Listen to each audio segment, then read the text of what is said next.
There are step-by-step playbooks, and you have to know those playbooks inside out if you're going to build and scale a business. Take us to the first step. What would I do?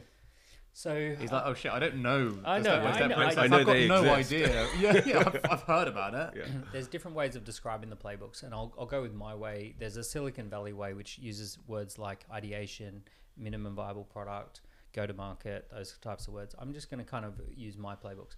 My playbook number one is called CAOS, which is concept, audience, offer, sales. So what is the concept, and why does this concept fit for me? Why, and go and road test this with some smart people. Audience, who is it for, and why are they going to throw money at this thing, and what's their problem, and what's going on in their head, and how do they relate to the problem, and how would they value the solution, and those sorts of things. Offer, what is it that we're going to offer, what's the package, what's included, how's it priced, and sales process, how do we take it to market. So CAOS, concept, audience, offer, sales. So essentially those first four things that we're doing, we're conducting fast, cheap experiments, and the goal at this playbook one is failure. We want failure. We want to create 10 ideas so that we know the 9 that are suboptimal and the 1 that we scale with. And we're just constantly looking for 10 ideas, that's the best one. 10 audiences, that's the best audience. 10 offers, that's the best offer. 10 sales approaches, that's the best sales approach. So in this early stage, we absolutely love figuring out the 9 failures so I can double down on the 1 success. And it's fast, cheap failure. That's what we're looking for. Fast, cheap experiments. We're a scientist at this point more than an entrepreneur. We're trying to figure out, and we're very happy when we find something that doesn't work that we can kill off. In this early stage. On this note, as a repeat entrepreneur, as someone who's been through this process, right? So building Heights after my last company failed, and then building Heights, and I was talking about this last night at dinner. The really uncomfortable part relating to being in chaos. I knew that was the right process because I'd done it before and I'd got to something tangible. However, you can feel like a complete schizophrenic to your friends. Your friends are like, hey, what are you up to at the moment? And you're like, well, this week. And you're like, this is what I'm doing this week. And they speak to you the next week. You're like, well, you're already doing something else. Like, can you not decide? It's a really interesting thing. As entrepreneur to entrepreneur, you can respect this process. Most of us, a lot of your friends are not entrepreneurs, and you look like a mental case that you just are doing. And it gets embarrassing. You actually start to become quite embarrassed that that's your process. Have you felt that? Well, I'm good at explaining that at the moment we're in the early stages of a business. It's a bit like feeling around in a dark room for the light switches, and we've got to turn on 4 light switches. One is our concept, one's who it's for, our audience, our offer, and our sales process. And at the moment, I'm road testing stuff. Can I run some? Can I throw some mud at the wall and see what sticks? Can I ask? Can I get your advice? Well, can I tell you about this thing and just read your face? Like, what are the questions you ask me? Yeah, exactly that. And that's a good point. You go to a mentor, the questions they ask you are more important than the answers they give you. They're going to hit you with some hard questions. My brother and I... Sorry? No, go on. I was going to say step 2, but go on. I was going to say, well, one of the things that I think is a big misconception about entrepreneurship is everyone looks at my brother and I and goes, Lottie was the smartest idea I've ever heard. It's like so obvious. But when we started Lottie, it took us about 3 years to work out how it works. Yeah. Like we were going around and around and around different business models continuously. Our team thought we were schizophrenic. Our team was like, you can't change the business model again. But we were trying to find the switch. Like we were trying to find what's the way of delivering on our sort of mission and our passion and doing it in a way that monetizes properly. And it took 3 years to find the business model. But eventually when you found it, you'd kind of discarded all this other stuff around you. And eventually it just felt pure. And it has since taken off. Yeah. But for 3 years, you're scrabbling around going, how does this work? How does this work? Pitching ideas and they don't land. I guess because in all business, it's a marketplace, right? There's a buyer and a seller. Yeah. And actually the things that really works in that example is what people want to buy because you make their life easier. So people will happily pay the money if it makes their life easier or a process shorter or they can deliver more customer success. It's an easy sell, and that's what you would have found eventually. So step 2 is we're now going to go out more to the marketplace. We're going to, rather in step 1, we're mostly talking to people one-to-one. Many of the conversations are going to be one-to-one conversations. There'll be sales chats, there'll be pitching conversations. We're not really doing anything at scale. In many cases, like the best entrepreneurs will sit down and do 30 sales meetings one-to-one with people. Even if they're a multimillionaire or billionaire, they will still sit down and talk to customers to try and figure stuff out one-to-one. They're looking for some themes. They're looking to hear the language that people use to describe things. So all of that's happening one-to-one. Next thing is you kind of have to formalize it and take it to a bigger audience. So this is one-to-many, one-to-audience. So there's a few things that start happening and we go into stage 2. Normally stage 1 is 2 people working together. So co-founders, or a founder and an assistant, or a founder and a salesperson, or a founder and a CTO. But you normally have 2 people who are essentially trying to figure out 2 things.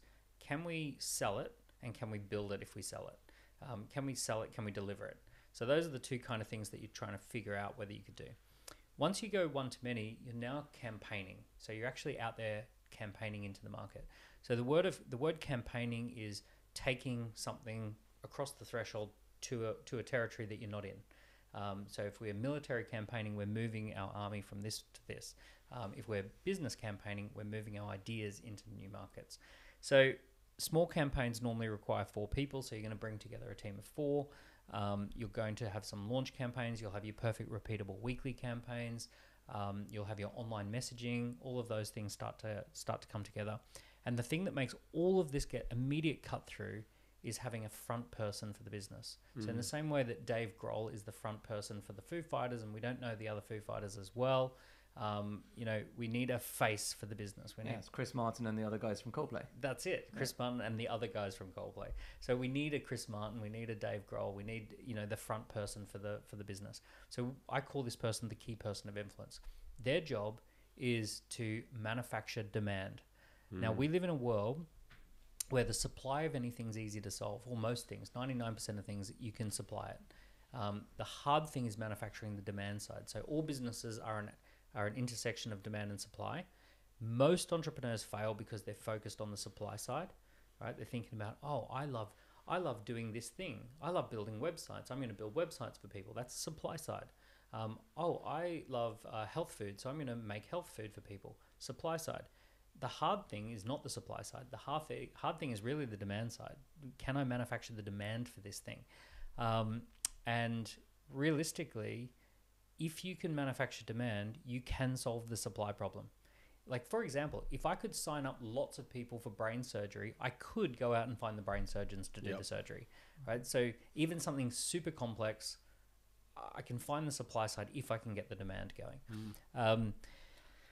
So with a few exceptions, right? Elon, reusable rockets, that's a supply side problem, right? I get it that there are some exceptions, but basically we need this front person to be telling the stories, to engaging markets, engaging people. So we've got to position someone as a key person of influence, because the key person of influence is going to be doing the videos and the audios and the this and the that. They're going to be on the ads. They're going to be talking. They're going to be the person out there speaking at an event, recruiting people. They're going to be the final sign-off and the onboarding person for new team members. So there's going to be this buzz around that person. And I hate to say it, but that's just how the world works. You need that person. It's very hard to have a band that doesn't have a front person. So you've got to have that person. So most entrepreneurs struggle with this. They're not comfortable with it. They want to be behind the scenes working on the supply side. That's not where the value lies. The value is in having that person on the front side, and no one does it for you. You can't hire for this role. You can't bring someone in to be the... And if you hire for that role, you put yourself at a lot of risk. Yeah, they're going to run off with the business. Of course they are. Yeah. So ultimately, that has to happen in this next phase. So what I encourage people to do at this phase is the 5 Ps.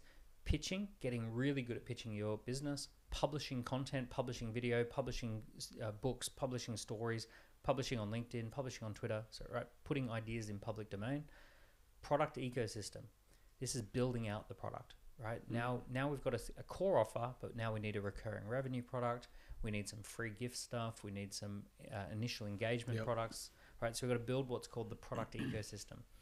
In the early stages, we only needed one thing. We now need 4, 5, 6, 7 things to make this business work. We need a gold, silver, bronze version. So making product decisions. And the reason you've got to be involved in that is because you're the one who's going to have to sell it. So you got to build your product ecosystem. Then raising profile, getting on platforms, getting out there, talking to people on one-to-many channels, and driving strategic partnerships. So being the one who goes and does the partnerships, because ultimately it's the distribution deal, it's the celebrity endorsement deal, it's the product packaging partnership that comes together. It's those big partnerships, or the funding, capital partnerships. It's those big deals that then rocket this thing ahead.